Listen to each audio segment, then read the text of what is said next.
Ex-secretário de Turismo, Cultura e Esporte de Santa Catarina é preso pela Polícia Civil na capital. Gilmar Knezio é acusado de participar de um esquema de fraude de eventos esportivos. Recursos eram liberados de forma irregular quando ele era titular da pasta.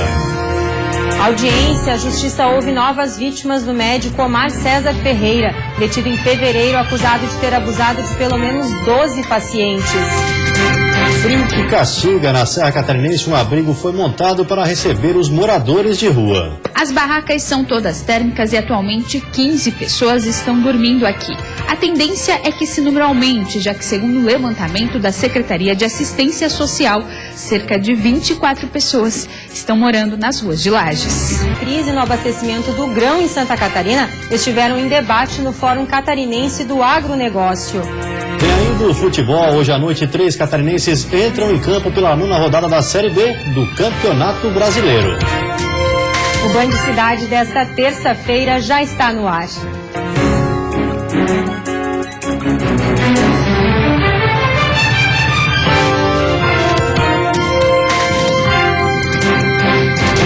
Olá, boa noite. Boa noite. Ex-secretário de Turismo, Cultura e Esporte de Santa Catarina foi preso pela Polícia Civil. Gilmar Knezio é suspeito de participar de um esquema de fraude de eventos esportivos. A Operação Bola Murcha, desencadeada pela Polícia Civil, prendeu 4 pessoas e cumpriu mandados de busca e apreensão em imóveis de 13 suspeitos de envolvimento no caso. Uma pessoa que já teve o mandado de prisão preventiva decretado está foragida. O ex-secretário de Turismo, Cultura e Esporte de Santa Catarina está entre os detidos. As investigações da polícia apontaram que Gilmar Knezio desviou mais de R$550 mil de subvenções sociais durante sua gestão. O esquema envolvia ONGs de Biguaçu que forjavam falsos campeonatos esportivos para conseguir verba junto à Secretaria Estadual. O recurso repassado era então dividido entre os integrantes da organização e também com o então secretário Gilmar Knezio. Como funcionava? Ele era quem era o ordenador primário, ele é quem determinava a aprovação e o pagamento dessas despesas. Então ele já, por meio do assessor parlamentar dele, também que foi um dos investigados, ele cooptava junto com outras pessoas para poder fazer parte dessas ONGs. E essas pessoas, através de troca de cargos ou através de valores, entregavam suas contas bancárias para poder receber dos órgãos públicos esses valores e posteriormente sacar e fazer a entrega desses valores para o próprio agente político ou para as pessoas que estavam vinculadas a ele. As investigações da Polícia Civil começaram ainda em 2015. Juntamente com o Tribunal de Contas do Estado, foi descoberta a participação de 6 ONGs no esquema fraudulento. Essas ONGs eram criadas, justamente para poder receber esses valores e não realizarem os campeonatos. Realizarem os eventos esportivos, todos os eventos relacionados à área de turismo, esporte e cultura. Também foram presos um recepcionista da Prefeitura de Biguaçu e um parente desse recepcionista. Os 2 atuavam em uma ONG. E uma técnica de futebol que era uma das responsáveis por juntar documentos, muitas vezes falsos, de aluguel de quadras esportivas, contratação de árbitros e outros itens. As próprias pessoas participantes das ONGs, elas nos confessaram que realmente não havia eventos e esses valores eram repassados para a conta dessas pessoas. Segundo as investigações, Knezio tem mais de 170 processos no Tribunal de Contas e já recebeu mais de R$1 milhão em multa por irregularidades na gestão. O ex-secretário estadual também foi presidente da Alesc e atualmente integrava a executiva estadual do PSDB. Gilmar Knezio e as outras 5 pessoas que tiveram a prisão preventiva decretada serão indiciados pelos crimes de corrupção ativa e passiva, falsidade ideológica, peculato e o desvio de verba por servidor público, uso de documentos falsos e associação criminosa. O presidente estadual do PSDB de Santa Catarina, deputado estadual Marcos Vieira, afirma que até o presente momento não teve acesso aos autos do processo que levaram à prisão do primeiro vice-presidente do partido, Gilmar Knezio. De acordo com o advogado de Gilmar Knezio, Marlos Charles Bertol, o ex-deputado se mantém disposto a ajudar nas investigações. Dor e angústia ao relembrar do caso do médico acusado de estupro Omar César Ferreira de Castro. A primeira audiência para ouvir as vítimas não foi suficiente e hoje outras mulheres relataram à justiça os abusos sofridos no consultório médico. Valesca prestou depoimento na primeira audiência do caso, ocorrida na semana passada, mas veio acompanhar o segundo dia de oitivas. Ela montou um grupo de apoio psicológico a outras vítimas e conseguiu gravar no celular os abusos que sofria a cada consulta médica. Eu consegui gravar um áudio, eu sempre ia com o celular ligado, voltava justamente para ter provas. Por quê? Para muitos policiais, quando a mulher chega na delegacia, eles pedem a prova. Como é que uma vítima de estupro vai conseguir a prova? Ninguém sai preparado para ser estuprado. Esta mulher, que não quer ser identificada, também foi paciente e vítima. Ela conta que sempre achou a conduta do médico estranha e até percebeu uma ereção quando foi abraçada e massageada nos ombros pelas costas. Traumatizada, ela chegou a pegar as receitas com a secretária para não ter que ficar sozinha com o acusado. Meu Deus, eu tô louca, isso não deve estar acontecendo comigo e com outras pessoas, porque ninguém fala nada. Se tivesse outras pessoas tendo a mesma situação, elas já teriam denunciado, né? E assim, eu não fui denunciar justamente por vergonha, por medo. No processo que tramita na 3ª Vara Criminal de Florianópolis, já são 36 as mulheres que processam Omar César Ferreira de Castro.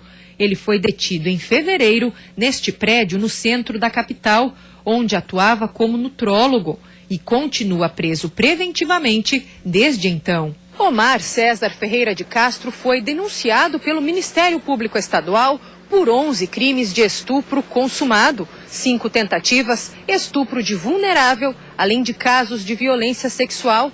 A suspeita é que ele chegava a sedar as pacientes. O Conselho Regional de Medicina de Santa Catarina ainda não definiu se vai cancelar definitivamente o registro profissional do médico. 4 homens foram presos pela polícia em São Bento do Sul, no norte do estado. Eles teriam agredido integrantes de uma banda da região. Os 4 detidos têm a suástica, símbolo nazista, tatuado no corpo. Por isso, a polícia suspeita que o ataque pode ter sido motivado por preconceito racial, já que a banda defende a igualdade entre as pessoas, principalmente negros e gays. Ao chegarem no local de um show que iriam fazer, os músicos foram atacados pelos homens armados com facas, machadinhas e martelo. Os artistas foram feridos na face, cabeça e pescoço. O vocalista teve um corte no rosto e na mão direita. Outro músico ficou com o olho roxo e levou 4 pontos na cabeça. O caso mais grave foi de um músico com um corte profundo no lado esquerdo da cabeça, que foi até o pescoço. Uma das orelhas foi quase arrancada por golpes de machadinha. Os criminosos já foram interrogados e encaminhados ao presídio de Mafra, no norte catarinense. E no próximo bloco tem futebol. Hoje tem rodada completa pela Série B do Campeonato Brasileiro. Joinville, Criciúma e Avaí entram em campo daqui a pouco.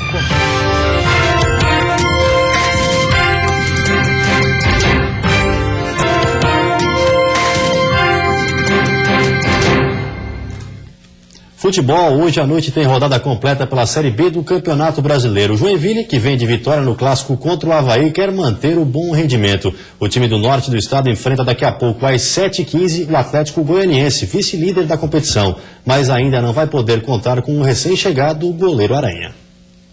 Depois da saída de Agenor, o Joinville tem agora um novo goleiro, Aranha, de 35 anos. Com passagem por grandes times como Santos e Palmeiras, o goleiro chega ao Joinville depois de ficar 6 meses sem clube. No ano passado, ainda pelo Palmeiras, Aranha fez somente um jogo oficial. Eu ouvi bastante que eu estava desempregado, estava sem clube, mas não era por falta de opção. Era por falta de uma boa opção, uma opção que me chamasse a atenção. Eu não queria roubar, como a gente diz na gíria do futebol, né? Eu queria ir para um lugar para estar satisfeito naquele lugar, para eu poder render. Ainda sem poder contar com a Aranha, o Joinville começa hoje uma sequência de 2 jogos dentro de casa na Série B. Com a vitória diante do Avaí na última rodada, o time do norte do estado quer aproveitar os jogos na arena para embalar na competição. O problema é que do outro lado estará o Atlético Goianiense, vice-líder do campeonato, e que venceu o Vasco na última rodada. O único desfalque do time de Emerson Maria será Cléo Dias, que está suspenso. A partida entre Jeque e Atlético começa daqui a pouco, às 7h15, na Arena Joinville. E também às 7h15, o Criciúma tem uma pedreira pela frente. Recebe o Bahia, terceiro colocado na Série B. A partida, que começa daqui a pouco às 7h15, é fundamental para as pretensões do Criciúma na Série B. O Bahia, o adversário desta noite, é também um forte candidato ao acesso. O Tigre conta com a força de jogar em casa, onde está invicto no Campeonato Brasileiro. Para a partida, o técnico Roberto Cavalo poderá contar com o retorno do lateral Marlon. Além disso, o atacante Jamie também foi relacionado e pode pintar no Criciúma. A principal ausência é do meio-campo Alex Maranhão, que está machucado. O jogo contra o Bahia pode empurrar o Tigre para perto do G4. Às 9h30 da noite, o Avaí busca a primeira vitória fora de casa na Série B. O adversário é o Paysandu, que ocupa a zona do rebaixamento e tenta uma recuperação no campeonato. Adversário em crise dentro da zona de rebaixamento. É tudo que o Avaí queria para enfim vencer fora de casa. Mas não será tão fácil assim. E o técnico Silas sabe bem disso. A gente não vem nunca para um jogo pensando nem em empatar. A gente vem pensando em ganhar. O empate e outros resultados são decorrência do jogo, de acertos, de erros, de um montão de coisa que às vezes não está no controle da gente. Mas aqui é trabalho lá em cima, ansiedade lá embaixo. Vai ser assim até o final do ano. Porque a Série B exige isso. Do outro lado, o Paysandu terá a estreia de Gilmar Dalpozo como técnico. Por isso, Silas preferiu esconder o jogo sobre o time que vai mandar a campo hoje, às 9 horas da noite, na Curuzu. Tá definido já, só não vou passar pra vocês. Por que o Gilmar tá chegando, é tudo que o treinador precisa saber, o outro time um dia antes do jogo, né? Vamos aguardar ali. De qualquer forma, ele conhece os jogadores nossos, a gente também conhece os jogadores do Paysandu. Acho que não tem muito... E se não conhece também, com 5 minutos de jogo é o suficiente para você fazer a leitura do que é a ideia do treinador adversário. Em 12º lugar, o Avaí não entra na zona de rebaixamento caso perca o jogo, mas também não consegue chegar nos 4 primeiros caso vença o Paysandu. Porém, como há confronto direto entre os times de cima, uma vitória do Leão hoje à noite deixa o time bem perto do G4. E a seguir, Fórum Catarinense do Agronegócio debate soluções para o abastecimento de milho. E ainda doações de sangue caem em média 30% com as baixas temperaturas.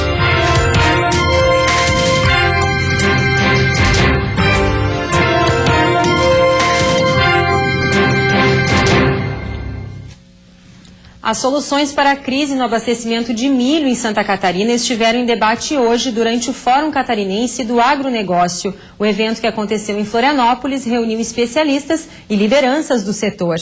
Santa Catarina reduziu a área de plantio de milho nos últimos anos. Na safra 2010-2011, eram 548 hectares. Na última safra, 2015-2016, esse número caiu para 367 hectares.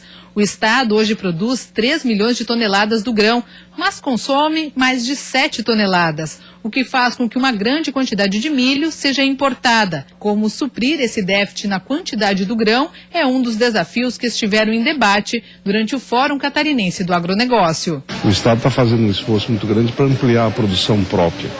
O custo do frete, ele praticamente inviabiliza o negócio, por isso que a gente pratica uma política de incentivos fiscais muito grande para compensar e manter as indústrias e, sobretudo, o nosso modelo de agricultura familiar.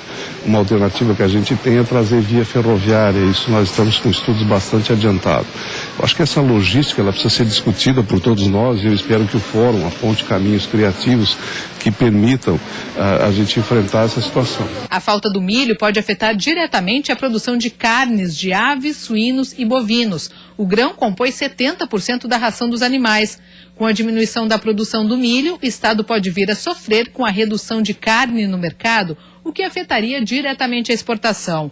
Menores perdas durante o plantio, melhor logística, investimento no aumento da área plantada, além de uma remuneração mais alta pelo quilo do grão, estão entre as alternativas para tentar amenizar a crise no setor. Nós estamos com uma política de financiar, inclusive pagar o juro da construção de armazéns, né? Para você ter estoque no período da entre-safra. Isso é uma coisa importante. A gente esperava uma participação maior, agora estão liberando mais um volume. Mas eles são sempre insuficientes, nós temos que buscar a nossa autonomia. A expectativa para a safra desse ano é colher pouco menos de 3 toneladas de milho no estado. As baixas temperaturas fazem com que diminua o número de doações de sangue. O Hemosc calcula que esta queda fica em torno de 30%.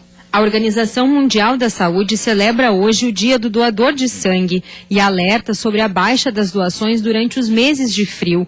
Atualmente, Santa Catarina tem aproximadamente 300 mil doadores regulares cadastrados, de acordo com o Hemosc. Desde que as baixas temperaturas chegaram ao estado, o Banco de Sangue calcula que houve baixa de até 30% nas doações.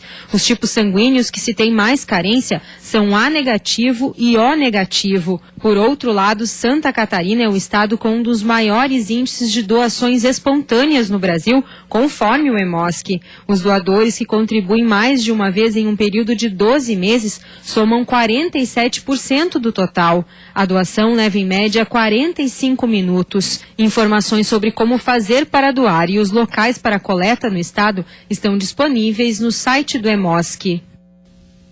E a seguir, em Lages, Defesa Civil instala um alojamento para proteger moradores de rua do frio. E ainda a queda da temperatura preocupa também pais de crianças com asma.